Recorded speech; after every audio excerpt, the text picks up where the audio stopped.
पिछले एपिसोड में हमने देखा कि सम्राट सुहानी को कसकर अपने सीने से लगा लेता है और दोनों ही गहरी नींद में सो जाते हैं। दूसरी तरफ राघव अनुराधा को लेकर अपने घर जाता है। वो दोनों भी भीगे हुए थे। राघव घर का दरवाज़ा खोलते हुए बोला, आइए अनुराधा जी। अनुराधा भी उसके साथ कदम से कदम मिलाते हुए अंदर जाती है। जैसे ही अनुराधा अंदर जाती है तभी शिया मम्मा मम्मा करती हुई उसकी तरफ दौड़ती है और उसे लिपट जाती है।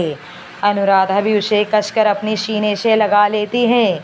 राघव की माँ सुधा जी की आंखें नम हो जाती है। आज सच में शिया को माँ मिल गई थी। राघव ने फ़ोन करके पलक को भी वहीं बुला लिया था और सारा सच भी बता दिया था। राघव, अनुराधा और शिया तीनों ही साथ में बड़े प्यारे लग रहे थे। पलक की तो आंखें नम हो जाती है। आखिर अनुराधा को भी ज़िंदगी की हर खुशी मिलने वाली थी। यही तो वो चाहती थी। वो भी जल्दी से जाकर अनुराधा को गले से लगाते हुए बोली, मैं तेरे लिए बहुत खुश हूँ, बहुत बहुत बहुत खुश। सुधा जी अनुराधा के पास आती है और उसकी बलैयाँ लेते हुए बोलती है, मेरी तो कब से इच्छा थी कि तुम ही मेरे घर की बहू बनकर आओ और आज वो इच्छा पूरी हो गई। राघव के चेहरे से खुशी छुपाई नहीं छिप रही थी। वो अनुराधा को देखते हुए मन ही मन बोला, देखना आप, सारी जहाँ की खुशियाँ आपके कदमों में लाकर रख देगा आपका ये दीवाना। सुधा जी ने कहा, चलो तुम दोनों फटाफट से कपड़े बदल लो और कल की शादी की तैयारियां भी करनी है। चलो मैं सबके लिए चाय लेकर आती हूँ। राघव अपने कमरे में चला जाता है। अनुराधा पलक के साथ सुधा जी के कमरे में चली गई थी। शिया अभी भी उसके गोद में थी और अपनी मासूम बातों से सबको हंसा रही थी। अगले दिन सुबह रात का तूफान भी अब बंद हो गया था और शुरुआत हो गई थी सबकी ज़िंदगी में खुशियों की। राघव के घर में तो सुबह से ही चहल पहल हो रही थी। भले ही शादी सिंपल तरीके से मंदिर में होने वाली थी, पर शादी तो थी ना। अनुराधा के घर वाले भी बस पहुंचने ही वाले थे। नन्ही सी शिया बस मम्मा मम्मा करती हुई अनुराधा के आगे पीछे घूम रही थी। कुल मिलाकर सब बहुत खुश थे। यहाँ सम्राट और सुहानी एक दूसरे के बेहद करीब सो रहे थे। खिड़की से आती रोशनी से सुहानी की नींद खुलती है। आंखें खोलने के साथ ही सम्राट नजर आता है, जो कि उसको बाहों में भरकर सुकून से सोया हुआ था। सुहानी हौले से उठकर उसके होठों को चूमते हुए बोलती है, इस खूबसूरत सुबह का कितना इंतज़ार किया है मैंने। इतने में ही उसके फ़ोन पर एक मैसेज आता है। वो अपने फ़ोन को देखती है। मैसेज पढ़कर उसका चेहरा खुशी से खिल जाता है। वो अनुराधा का मैसेज था जिसमें उसने दोनों को अपनी शादी में बुलाया था। सुहानी पास रखा अपना गाउन पहनती है और सम्राट को उठाते हुए बोली, सम्राट उठो ना सम्राट, गुड मॉर्निंग। वो उसके बालों में हाथ घुमाते हुए बोलती है। सम्राट नींद में ही कुनमुनाते हुए बोला, सो जाओ वापस। ये कहता हुआ वो फिर से उसे अपनी बाहों में भरकर लेट जाता है। ये देखकर सुहानी उसके सिर पर चपत लगाते हुए बोली, ओहो, तुम कब से इतने आलसी हो गए? उठो और मुझे भी उठने दो। और तुम्हें पता है, अभी अभी अनुराधा का मैसेज आया है। वो चाहती है कि हम दोनों उसकी शादी में जाए। सम्राट ने झट से अपनी आंखें खोलते हुए कहा, अरे वाह, ये तो बहुत अच्छी बात है, पर मेरा ना आज बिल्कुल उठने का मन नहीं कर रहा। ये सुनते ही सुहानी के गाल गुलाबी हो जाते हैं। वो वहाँ से उठते हुए बोली, तुम्हें नहीं उठना तो मत उठो, पर मुझे तो जाना है, रेडी भी होना है, इसलिए मैं तो चली। तुम लेटे रहो आलसी कहीं के। इतना कहकर वो वॉशरूम में चली जाती है। उसकी अदा पर सम्राट मुस्कुरा उठता है। उसने मुस्कुराते हुए कहा, शी इज़ सो क्यूट यार, so cute. I really love हर। वो वैसे ही लेटे हुए बोलता है। फिर वो किसी को फ़ोन करता है और बात करते हुए कमरे से बाहर चला जाता है। यहाँ सुधा जी ने कहा, चलो बच्चों जल्दी करो, पंडित जी से बात हो गई है, देर नहीं होनी चाहिए। मैं तो तैयार ही हूँ माँ, और हमारी शिया भी रेडी है, बस अनुराधा जी। राघव अभी बोल ही रहा था कि तभी उसकी नज़र सामने से आ रही अनुराधा पर पड़ती है। उसके तो शब्द ही अटक जाते हैं। हमेशा सिंपल में रहने वाली अनुराधा आज दुल्हन के लिबास में कहर ढा रही थी। सुधा जी ने तो राघव की दुल्हन के लिए गहने और लहंगा खरीद रखे थे। लाल रंग के हैवी लहंगा, दुल्हन का श्रृंगार गहनों से सजी वो बेहद खूबसूरत लग रही थी। राघव तो पलके झपकाना ही भूल गया था। अनुराधा एक नज़र उसकी तरफ देखती है, राघव तुरंत अपनी नज़रें फेर लेता है। वो बात अलग थी कि उसका दिल तेज़ी से धड़क रहा था। अनुराधा की नज़रों में एक खालीपन था जिसे राघव को अपने प्यार से भरना था। मन ही मन वो बोला, पता नहीं मैं कभी अपने प्यार का इजहार कर भी पाऊँगा या नहीं। पता नहीं आपकी आंखों का ये सूनापन कभी भर भी पाऊँगा या नहीं। सुधा जी अनुराधा के पास जाती है, उसे काला टीका करते हुए बोलती है, कितनी प्यारी लग रही है मेरी बच्ची, चलो अब जल्दी से चलो, देर हो रही है। इसके बाद वो सब मंदिर जाने के लिए निकल जाते हैं। यहाँ दूसरी तरफ सम्राट फ़ोन पर बात करने के बाद अंदर आता है। जैसे ही वो दरवाज़ा खोलता है तो नज़रें जाती है आईने के सामने रेडी हो रही सुहानी पर, जो इस वक्त अपनी साड़ी में उलझी हुई थी। पीच कलर की साड़ी जिसका ब्लू कलर का डीप नेकलेस ब्लाउज था, जिसमें उसकी गोरी पीठ साफ नज़र आ रही थी। अपनी साड़ी सेट करने के बाद सुहानी जैसे ही अपनी बालों को पीछे झटकती है तो सम्राट तो बस उसे देखता ही रह जाता है। वो उसे देखते हुए बोला, ये लड़की ना आज मेरी जान लेकर ही मानेगी। ये सोचता हुआ वो आहिस्ता से उसके करीब आता है और अपना हाथ उसके पेट पर फिराते हुए उसकी पीठ को अपने सीने से सटा लेता है। सुहानी तो एकदम से शिहर उठती है। सम्राट बस इतना ही बोल पाते हैं, उसके कांपते लब।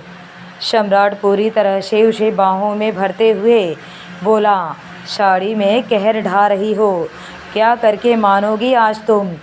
वो अपने होठ उसके कानों के पास रखते हुए बोलता है, जो काफ़ी था सुहानी के होश उड़ाने को। सम्राट छोड़ो ना प्लीज़, देर हो रही है। वो बहुत ज़्यादा शर्माते हुए बोल रही थी और इतनी प्यारी लग रही थी कि सम्राट तो एक बार फिर अपना दिल हार जाता है उस पर।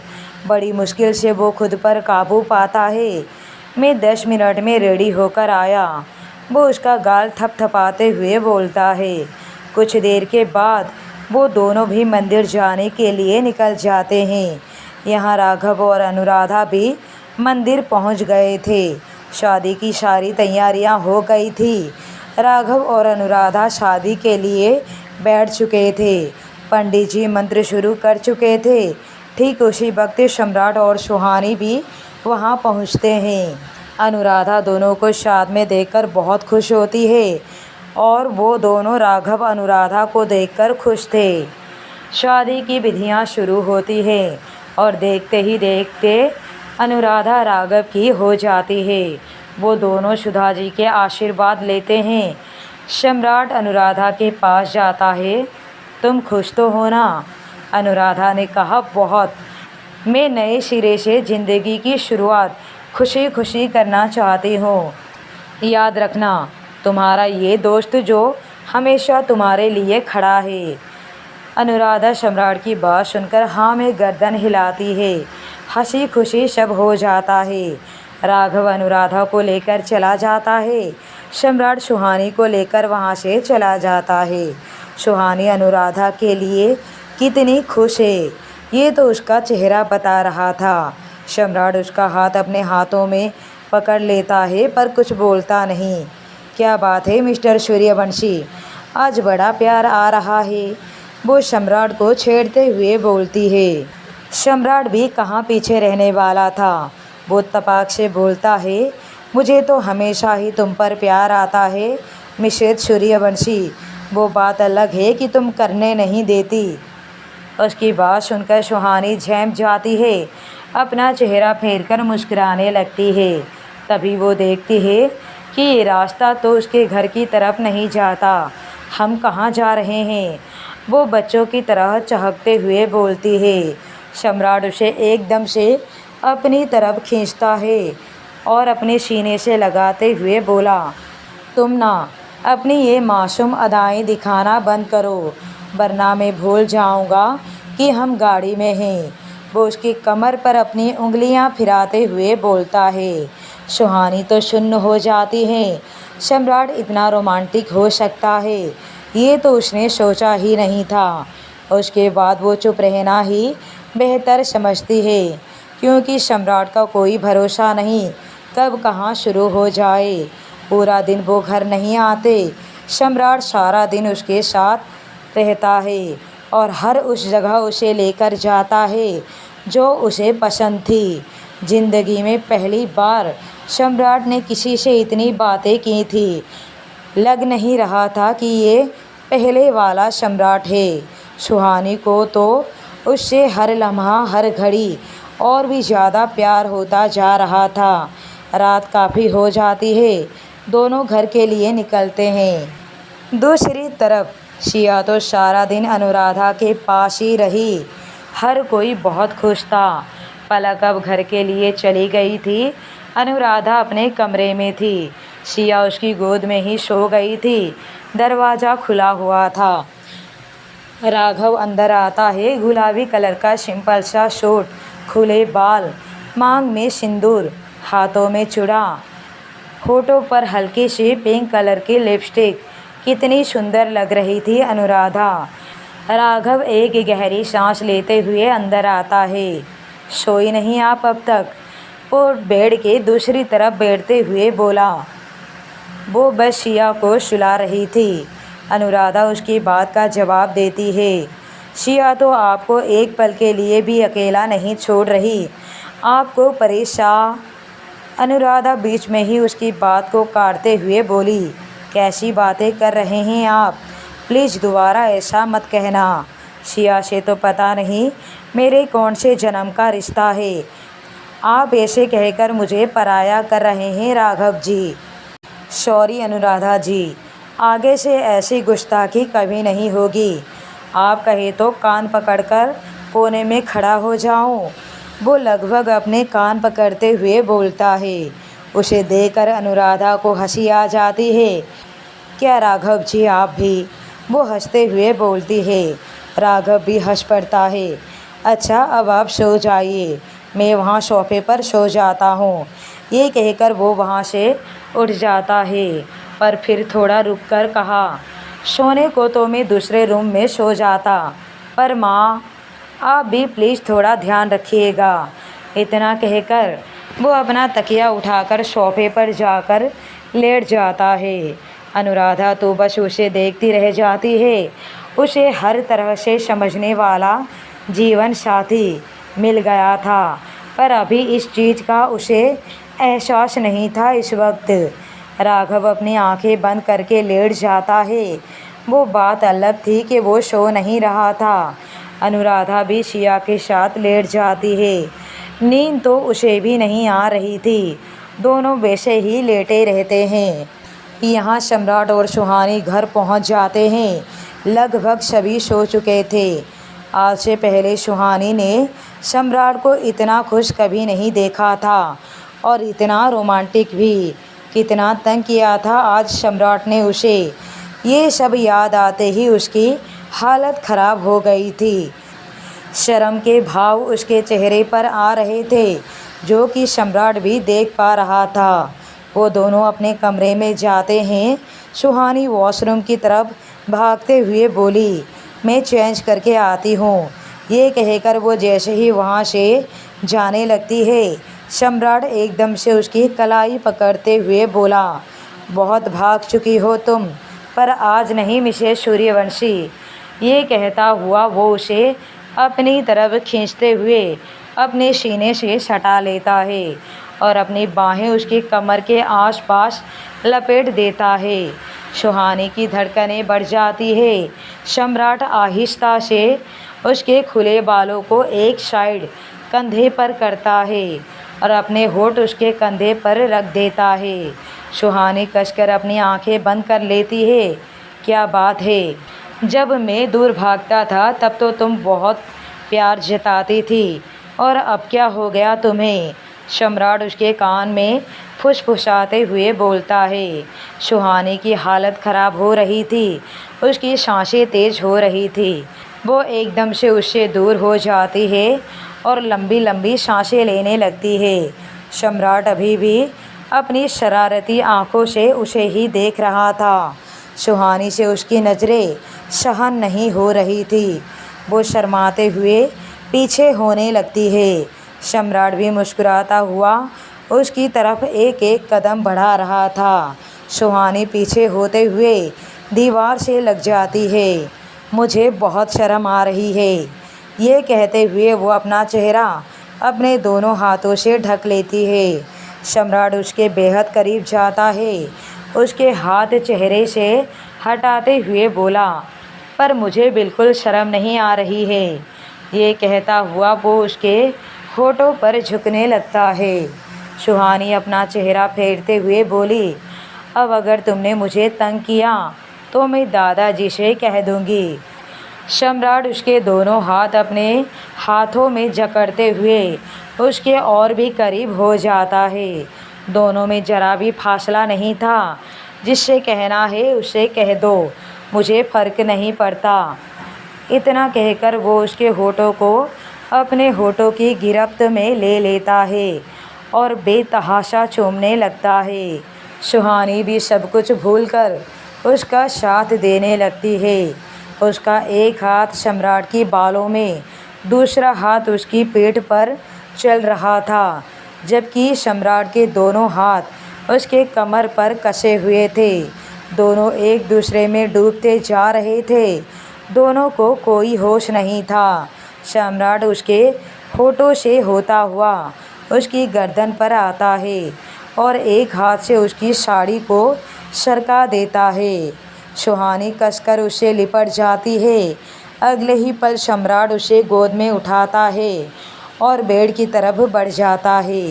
उसके होठ कभी सुहानी के गालों पर, कभी गर्दन पर, कभी होठों पर, तो कभी उसके पेट पर।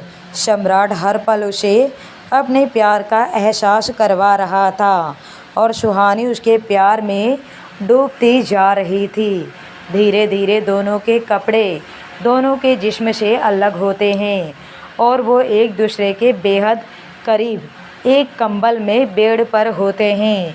खिड़की से आती चाँद की रोशनी सुहानी के चेहरे पर पड़ रही थी, जिसमें वो और भी खूबसूरत लग रही थी। उसके चेहरे पर सुकून के भाव थे, अपने प्यार को पा लेने के और हर तरह से अपने प्यार का हो जाने के। दोनों जितना करीब होते जा रहे थे उतना ही एक दूसरे में डूबते जा रहे थे। सम्राट के होठ उसके गर्दन को तराश रहे थे। उसका चेहरा सुहानी के घने बालों में छुपा हुआ था।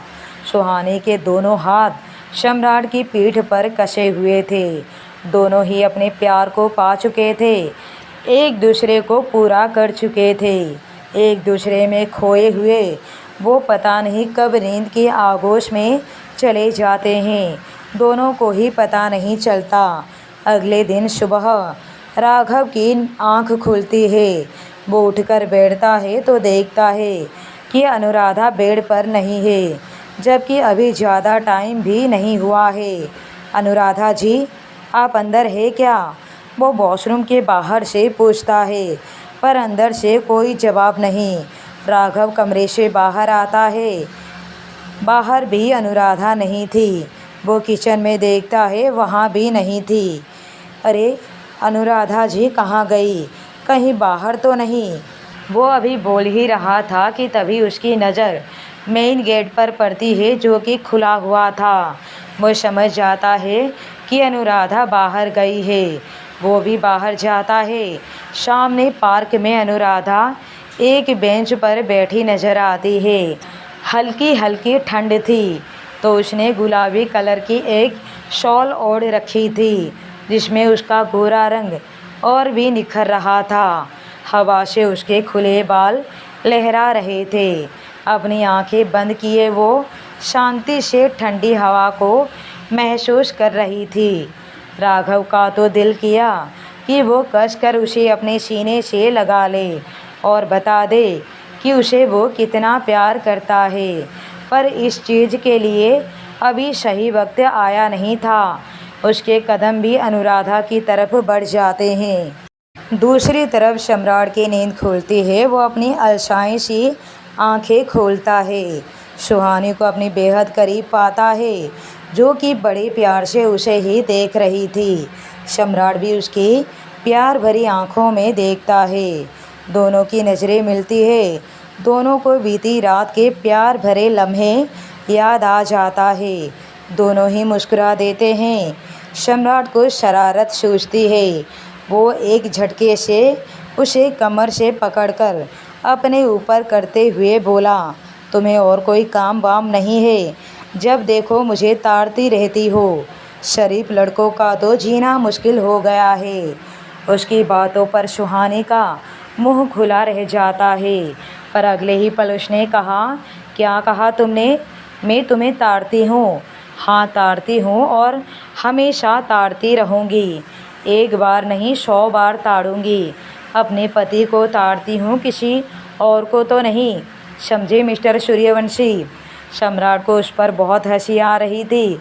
वो कुछ कहने के लिए अपना होठ हिलाता है, पर बीच में ही सुहानी उसके होठों पर उंगली रखते हुए बोली, अब चुप बैठो और मुझे ताड़ने दो। सम्राट उसकी पीठ पर अपनी उंगलियां घुमा रहा था और सुहानी शर्म से पानी पानी हो रही थी। तुम कुछ ज़्यादा ही बेशर्म और बदतमीज नहीं होते जा रहे हो, वो अपनी झेप मिटाते हुए बोलती है। सम्राट एकदम से उसे कमर से पकड़कर करवट लेता है और उसके ऊपर आते हुए बोला, तो बदतमीज और बेशर्म बनाया किसने है मैडम?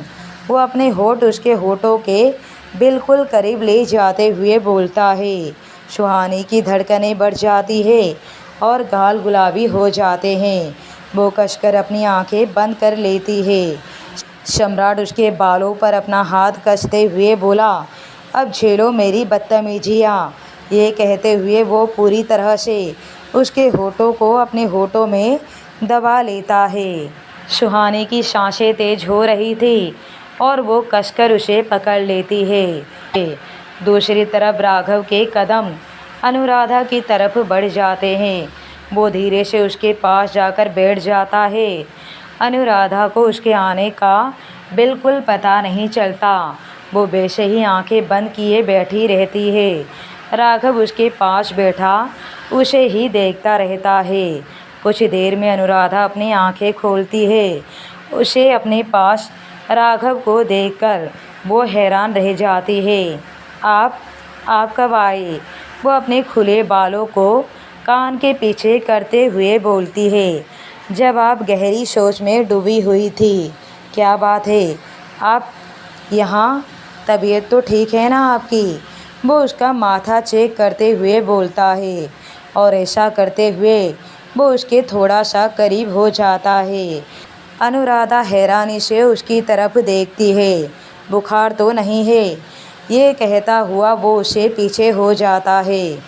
अनुराधा की आंखों में हैरानी उसने भी देख ली थी, पर वो ऐसा दिखाता है जैसे कुछ हुआ ही नहीं। अनुराधा ने कहा, वो बस बेचैनी हो रही थी और घबराहट भी। एकदम से बहुत गर्मी होने लगी थी तो मैं यहाँ आ गई। राघव कुछ सोचने लगता है। वो समझ जाता है कि गलत दवाइयों के साइड इफ़ेक्ट हो रहे थे, जो कि चिंता की बात तो थी, पर वो अनुराधा को बताकर उसे परेशान नहीं करना चाहता था। हो जाता है कभी कभी ऐसा। अब कैसा फील कर रही हैं आप? जी अब तो ठीक हूँ, अंदर चले। अनुराधा वहाँ से उठते हुए बोलती है, राघव आप चलिए, मैं बस अभी आया। अनुराधा अंदर चली जाती है। अब पूरी तरह से सुबह हो गई थी। सम्राट सुहानी को छोड़ ही नहीं रहा था।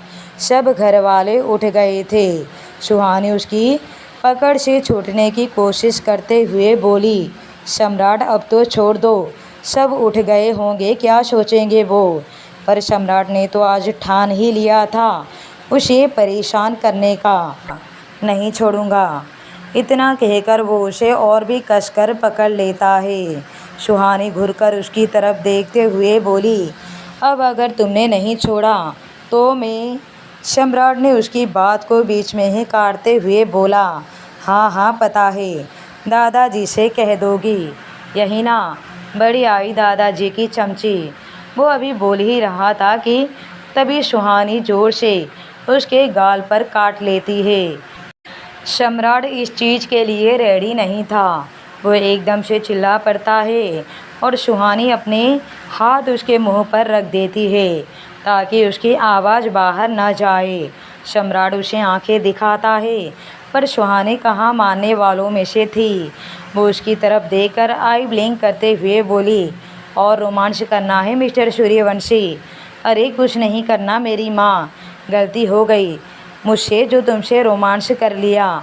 ओह मेरा गाल, पिछले जन्म में तुम पक्का डायन थी। इतनी ज़ोर से कौन काटता है? सम्राट अपने गाल को सहलाते हुए बोलता है। उसकी हालत पर सुहानी को बहुत हंसी आ रही थी। वो अपना गाउन पहनते हुए उड़ती है और वॉशरूम में जाते हुए बोली, तो पहले ही मान जाते ना, कब से कह रही थी छोड़ दो, चलो अब ड्रामे बंद करो, इतनी भी नहीं लगी है तुम्हें, नौटंकी कहीं के। ये कहते हुए वो वॉशरूम का दरवाज़ा बंद करने लगती है, लेकिन इससे पहले ही वो दरवाज़ा बंद करती, सम्राट अपने हाथ दरवाजे से पकड़ते हुए बोला, मुझे भी नहाना है। सुहानी उसकी सारी चालाकी समझ रही थी, फिर भी वो अनजान बनते हुए बोली, तो मेरे साथ नहाओगे क्या? सम्राट उसके और करीब जाते हुए बोला, इरादा तो कुछ ऐसा ही है मैडम। ये सुनते ही सुहानी के आंखें बड़ी हो जाती है। उसने दरवाज़ा बंद करते हुए कहा, जी नहीं। पर सम्राट भी एकदम से दरवाज़ा पकड़ते हुए कहा, जी हाँ।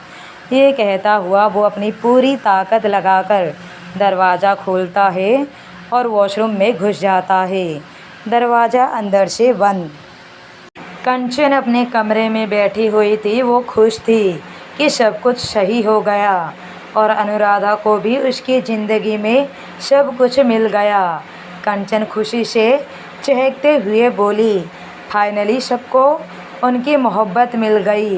भाभी को भाई की मोहब्बत और अनुराधा को राघव की। इतने में उसे नौकर नाश्ते पर बुलाने आता है। कुछ ही देर में सब लोग नाश्ते के लिए आते हैं। सम्राट और सुहानी भी आ गए थे। हल्के पीले रंग की सूट में सुहानी बहुत प्यारी लग रही थी। सम्राट के प्यार का असर उसके चेहरे पर दिख रहा था, चमक रहा था उसका चेहरा। पूरा परिवार एक साथ था। रघुवीर जी ने कहा, मुझे तुमसे एक बहुत ज़रूरी बात करनी है। आराधना जी ने कहा, पिताजी कहिए ना, क्या बात है? रघुवीर जी ने कहा कि कंचन के लिए बहुत अच्छे घर का रिश्ता आया है। ये सुनते ही खाते खाते कंचन के हाथ रुक जाते हैं। उसकी दिल में एक टीस सी उड़ती है, यहाँ तक कि उसकी आंखें झिलमिला जाती है। वो एक बार भी अपनी नज़र ऊपर नहीं करती।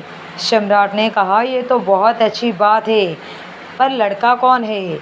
मेरे दोस्त का पोता है, बहुत बड़ा बिजनेसमैन है, पूरा परिवार बहुत अच्छा है। मेरी तरफ से तो सब कुछ तय है, बाकी एक बार आप सभी मिल लो, इसलिए आज शाम को मैंने उन सबको घर बुलाया है। कंचन के लिए वहाँ रुकना भारी हो गया था। मेरा हो गया, कहकर वो तेज़ी से वहाँ से चली जाती है। सुहानी समझ जाती है कि ज़रूर कोई बात है। सुहानी ने कहा, दादाजी एक बार कंचन से तो पूछ लीजिए, वो अभी बोल ही रही थी कि तभी रघुवीर जी ने उसे बीच में ही चुप करवाते हुए कहा, इस घर के सभी फैसले मैं लेता हूँ और वहीं सबको करने होंगे। माफ़ कीजिएगा दादाजी, इसे फैसला लेना नहीं थोपना कहते हैं।